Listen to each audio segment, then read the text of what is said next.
Hello दोस्तों, creepy story with Vik YouTube channel में मैं आप सबका स्वागत करता हूं। आज मैं आप सबके लिए दो बेहद ही डरावनी कहानियां लेकर आया हूं। तो जल्दी से तैयार हो जाइए अपने हेडफोन्स के साथ इन कहानियों का मज़ा लेने के लिए। मेरा नाम आनंद है और मैं आज आपको मेरे साथ घटी एक सच्ची डरावनी कहानी बता रहा हूँ। बात तब की है जब मेरी उम्र 14 साल की थी। मैं तब 8वीं का छात्र था। मैं जिस स्कूल में पढ़ता था वो हमारे गांव से कुछ दूर आखिर में था। उसके पीछे की तरफ एक घना जंगल था। मैं और मेरे 4 दोस्त हम अक्सर खेलते खेलते उस जंगल की तरफ चले जाया करते थे। उस जंगल में एक बहुत पुराना और बड़ा घर था जो अब खंडर में तब्दील हो चुका था।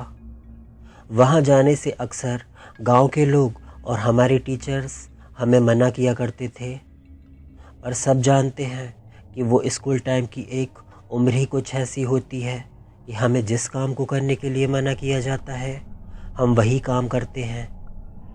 लोग कहते थे कि उस खंडर में एक लड़की की आत्मा रहती है जिसे कुछ लोगों ने कई साल पहले उस सुनसान पड़े जंगल में ले जाकर उसके साथ ज़बरदस्ती कर उसे मार डाला था। तभी से उसकी आत्मा उसी खंडर में भटकती रहती है। तो एक दिन हम लोगों ने डिसाइड किया कि आज हम लंच टाइम में उस पुराने खंडर में लुका छिपी का खेल खेलेंगे और इसके बारे में हम किसी को कुछ भी नहीं बताएंगे। तो लंच टाइम में मैं और मेरे 4 दोस्त उसी जंगल में पुराने खंडर में लुका छिपी खेलने लगे। मेरा दोस्त रोहित हम सबको ढूंढने वाला था, तो हम सब लोग जल्दी से छिपने लग गए। वो खंडर अंदर से बहुत बड़ा था। हम चारों उसके अंदर गए, तभी मुझे वहाँ नीचे जाती हुई सीढ़ियाँ दिखाई दी जो शायद उस खंडर का तहखाना था।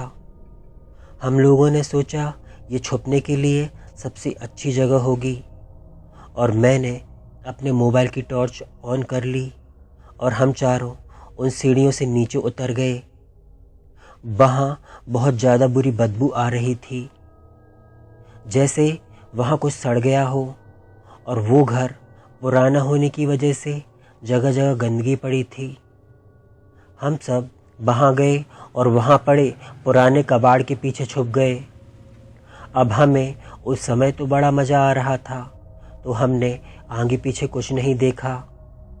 हमें छिपे हुए लगभग 10 मिनट हो चुके थे, पर अभी तक हमें रोहित की कोई आवाज़ नहीं आई थी जो हमें ढूंढने वाला था। अचानक हमें सीढ़ियों पर किसी के चलने की आवाज़ आने लगी। हम सब दोस्तों ने सोचा कि शायद रोहित हमें ढूंढने के लिए आ रहा है।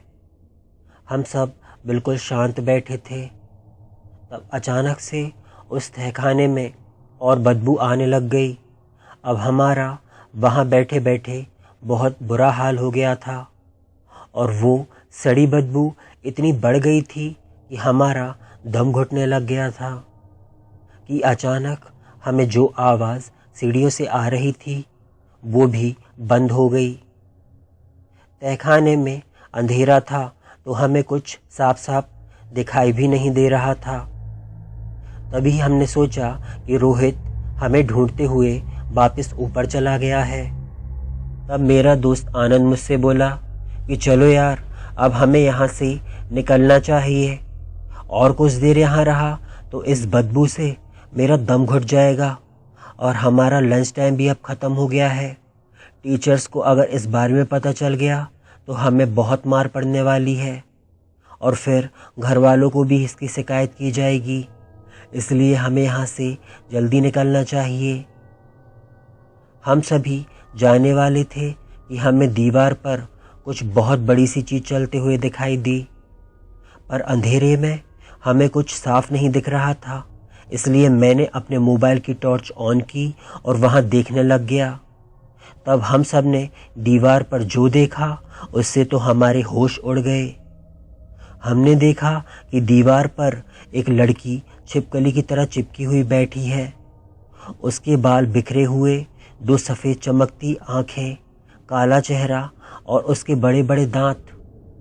उसका चेहरा इतना भयानक था कि उसको देखकर तो हम सब जैसे अपनी जगह पर चिपक गए थे। मेरे एक दोस्त की तो ये सब देखकर पेशाब तक निकल गई थी कि अचानक मेरा दोस्त आनंद वहाँ से भागने लगा। तब वो लड़की दीवार पर मकड़ी की तरह चलती हुई आई और मेरे दोस्त को उसने पकड़ा और वापस दीवार पर चढ़ती हुई चली गई।